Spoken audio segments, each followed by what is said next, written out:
খাদানকে তো ব্লকবাস্টার বানিয়েছো তোমরা, এবারে দায়িত্ব নিয়ে এই সিনেমাটাকেও ব্লকবাস্টার বানাও, তাহলেই বাংলাতে কিন্তু মাস কমার্শিয়াল সিনেমা আরও বানানোর সাহস পাবে ডিরেক্টররা, প্রডিউসাররা।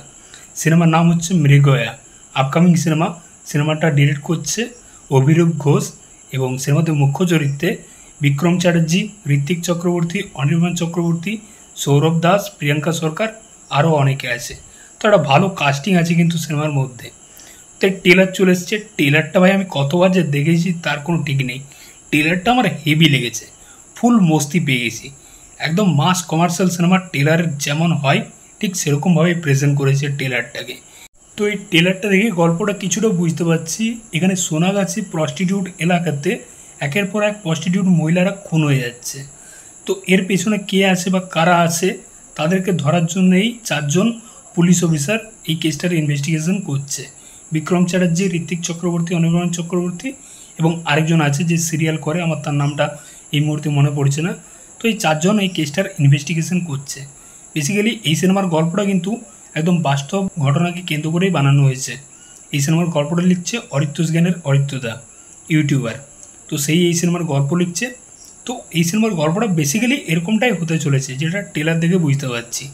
তো টেলারটা ভাই আমার হেভি লেগেছে, ফুল মস্তি পেয়ে গেছে টেলারটা দেখে। যেরকমভাবে টেলারটা প্রেজেন্ট করেছে দারুণ, এবং যেরকমভাবে টেলারের মধ্যে পাঁচ লাইন ডায়লগ রয়েছে।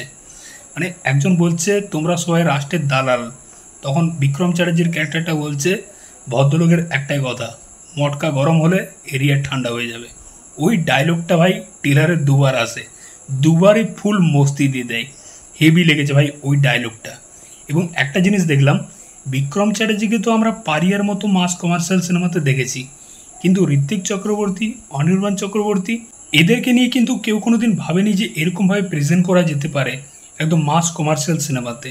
তো ঋত্বিক চক্রবর্তীকেও কিন্তু দারুণ লেগেছে। তার যেরকম ডায়লগবাজি, ওই যখন বিক্রম চ্যাটার্জি ওই ডায়লগটা দিচ্ছে, মানে ভদ্রলোকের একটাই কথা, মটকা গরম হলে এরিয়া ঠান্ডা হয়ে যায়, তখন ঋত্বিক চক্রবর্তী বলছে পাঁচ লাইন পাঁচো। তো ঋত্বিক চক্রবর্তীর ক্যারেক্টারটা কিন্তু হেভি ছিল ভাই, ফুল মস্তি দিয়েছে পুরো টেলার জুড়ে। টেলারটা যখন শুরু হচ্ছে ওইখানে দেখবে একজনকে বলছে একটু উঠে দাঁড়াতো, তার পেছনটা দেখছে, বলছে যে আচ্ছা ঠিক আছে বসে যা। তো রোলগুলোর দিকে তাকিয়ে বলছে ভাবছি তোর পেছনে কোনটা ঢোকাবো। ওইটা ভাই হেভি ছিল, আমি পুরো হেসেছি ওই সিনটা দেখে। তো টেলারটা দারুণ ছিল ভাই। এবং টেলারের মধ্যে সৌরভ দাস, ভাই সৌরভ দাস এই সিনেমার ভিলেন হতে চলেছে। তাকে যেরকমভাবে প্রেজেন্ট করেছে পুরো ডেডলি, পুরো ডেঞ্জারাস লাগছে। তার লুক, তার গেট আপ, যেরকম চুল, যেরকম এক্সপ্রেশন, একজনকে খুন করছে ওই জিভটা বার করছে, যেরকমভাবে উ করছে ওই সিনগুলো ভাই, ওই সৌরভ দাস খেয়ে দেবে ভাই। মানে এই চারজন পুলিশ অফিসারের এগেনস্টে সৌরভ দাস, এই টাসেলটা কিন্তু হেভি হবে। সাথে ব্যাকগ্রাউন্ড মিউজিক, এটার নাম করতেই হয়। ব্যাকগ্রাউন্ড মিউজিক কিন্তু পুরো টেলারটাকে এই জায়গার থেকে এই জায়গায় নিয়ে চলে যাচ্ছিল। দারুণ ব্যাকগ্রাউন্ড স্কোর হয়েছে, হেভি লেগেছে ভাই। তো আমি তোমাদের রেকমেন্ড করব মৃগয়ার টেলারটা অবশ্যই দেখো। খাদান দেখার পর অবশ্যই তোমরা এই সিনেমাটা দেখে একটা মস্তি পাবে। পুরো মাস কমার্শিয়াল একটা সিনেমা আসতে চলেছে এই মৃগয়া সিনেমাটা। তো চললাম, দেখা হচ্ছে পরের ভিডিওতে। চ্যানেলটায় নতুন হয়ে থাকলে অবশ্যই সাবস্ক্রাইব করে যাও বস। টাটা।